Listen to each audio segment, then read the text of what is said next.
ED की कार्रवाई के दौरान मुख्यमंत्री ममता दीदी का जो व्यवहार वो भारतीय लोकतंत्र के लिए ये गंभीर चेतावनी की तरह लग रहा है। भाई, कानून की सामान्य समझ कहती है कि जांच एजेंसियों के साक्ष्य के आधार पर काम करती है। दस्तावेजों को रोकना या उनसे छेड़छाड़ करना, भले ही ये किसी भी पद पर बैठे व्यक्ति द्वारा क्यों ना किया गया हो, जांच को प्रभावित करने की आशंका पैदा करती है।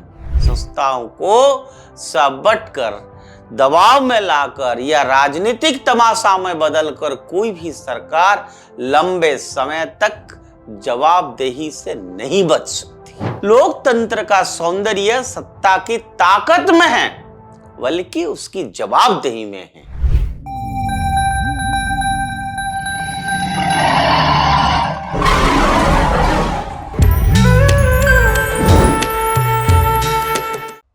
नमस्कार मित्रों, उदय इंडिया डिजिटल में आपका बहुत बहुत स्वागत है। मैं हूं दीपक कुमार रथ। आज इंडिया थिंग्स में कुछ ऐसे बातें आपके सामने रखेंगे। मित्रों, ये वेस्ट बंगाल में हो क्या रहा है, ये हमारा समझ से परे है। एक मुख्यमंत्री ममता दीदी है, वो तो मानो सबको धमकी दे रही है।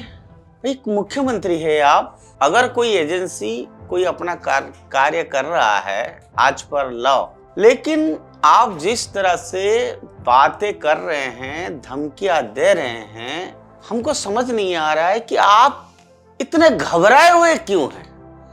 घबराने का क्या मतलब है? तो आपकी बातों से लग रहा है कि कहीं ना कहीं कुछ गड़बड़ है, जिसको लेके आप डरे हुए हैं।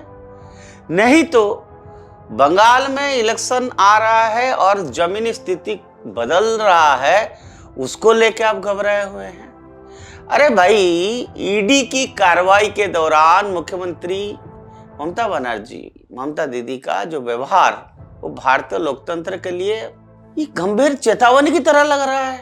किसी भी इलेक्टेड गवर्नमेंट से ये अपेक्षा की जाती है कि वो कानून के राज का सम्मान करे, चाहे जांच की आंच सत्ता के गलियार तक क्यों ना पहुंच जाए।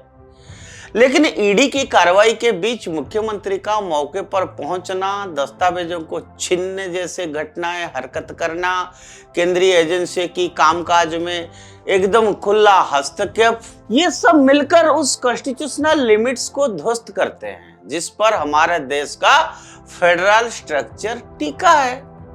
और सबसे बड़ी सवाल यही है कि अगर जब्त किए जा रहे हैं दस्तावेज में कुछ नहीं था, तो उन्हें रोकने या अपना कब्जे में लेने जैसा हड़बड़ी क्यों दिखाई गई? पूरे पुलिस या लश्कर के साथ रेड की जगह पहुंचना, जांच टीम को धमकाना और हार्ड डिस्क और दस्तावेज ले उड़ाना तो कुछ और ही कहानी कहती नजर आती है दीदी। ये सब कुछ ठीक नहीं लग रहा है।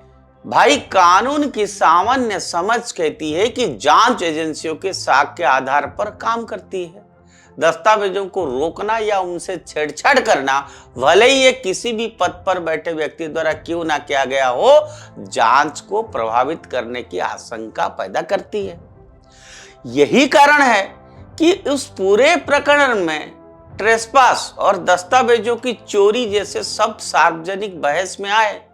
भले ही ये आरोप अदालत में तय हो, पर राजनीतिक आचरण की कसौटी पर यह व्यवहार अस्वीकार्य है। मुख्यमंत्री का यह दावा कि ये सब बीछट है, अब घिसा पीटा बहाना बन चुका है। भारत में केंद्रीय एजेंसियां मनमाने ढंग से नहीं चलती, उन्हें सूचना, शिकायत और कानूनी प्रक्रिया के तहत ही कार्रवाई करने होती है। यदि हर जांच को आप अगर राजनीतिक प्रतिशोध बताकर खारिज कर दिया जाए, तो फिर कानून का अर्थ ही क्या रह जाएगा, ये आप समझिए। देश के विभिन्न हिस्सों में अनेक नेताओं, सत्ताधारी और विपक्षी भी ने की जांच का सामना किया है। किसी ने अदालत का दरवाजा खटखटाया, किसी ने दस्तावेज सौंपे, तो किसी ने कानूनी लड़ाई लड़ी। लेकिन बंगाल के मुख्यमंत्री की तरह एजेंसी के काम में मौके पर जाकर हस्तक्षेप करना और उसे शक्ति प्रदर्शन से रोकने की कोशिश करना यह न केवल अभूतपूर्व है बल्कि संस्थाओं को डराने की कोशिश भी है। इस पूरे घटनाक्रम ने आभास भी दिया है कि क्या पश्चिम बंगाल की सरकार स्वयं को एक इंडिपेंडेंट रिपब्लिक समझने लगी है। जब राज्य की मशीनरी केंद्रीय जांच एजेंसियों को काम नहीं करने देती, पब्लिक सर्वेंट्स को बाधित करती है और कानून व्यवस्था की आड़ में राजनीतिक संरक्षण देती है, तब फेडरल स्ट्रक्चर पर गंभीर सवाल उठते हैं। भारत का संविधान स्पष्ट है, कानून के समक्ष सभी समान है, मुख्यमंत्री भी और आम नागरिक भी। यदि राज्य सत्ता कानून के पालन के बजाय अविरोध बन जाए तो यह संवैधानिक संकट की ओर इशारा करता है। चुनाव की आहट के बीच इस तरह की आक्रामक प्रतिक्रिया और भी संदेह पैदा करता है। क्या यह डर है कि जांच की निष्पक्षता रूलिंग सिस्टम की परंतें खोल देगी? क्या संस्थाओं को बदनाम कर समय से पहले नैरेटिव गढ़ने की कोशिश की जा रही है? जब सत्ता जांच से भागते देखे तो जनता स्वाभाविक रूप से सवाल पूछेगी। संस्थाओं को सबट कर, दबाव में लाकर या राजनीतिक तमाशा में बदलकर कोई भी सरकार लंबे समय तक जवाबदेही से नहीं बच सकती। लोकतंत्र का सौंदर्य सत्ता की ताकत में है बल्कि उसकी जवाबदेही में है। ममता बनर्जी, ममता दीदी का यह व्यवहार ना तो लोकतांत्रिक परंपराओं के अनुरूप है और ना ही संघीय मर्यादा के। यदि मुख्यमंत्री को सचमुच विश्वास है कि उनके पास छिपाने के लिए कुछ नहीं है तो कानून को अपना काम करने देना चाहिए था, ना कि रोड छाप तरीके प्रतिरोध से संस्थाओं को कटघरे में खड़ा करना। यह प्रकरण एक व्यक्ति या एक राज्य तक सीमित नहीं है। This is linked to the question of whether we will allow the rule of law to be drowned out by the noise of power. आज आवश्यकता इस बात की है कि पश्चिम बंगाल की सरकार संस्थागत टकराव को बढ़ावा देने के बजाय संवैधानिक मर्यादाओं का पालन करें। जांच एजेंसियां अपना काम करें और अदालतें अपना निर्णय दें। यही लोकतंत्र का रास्ता है।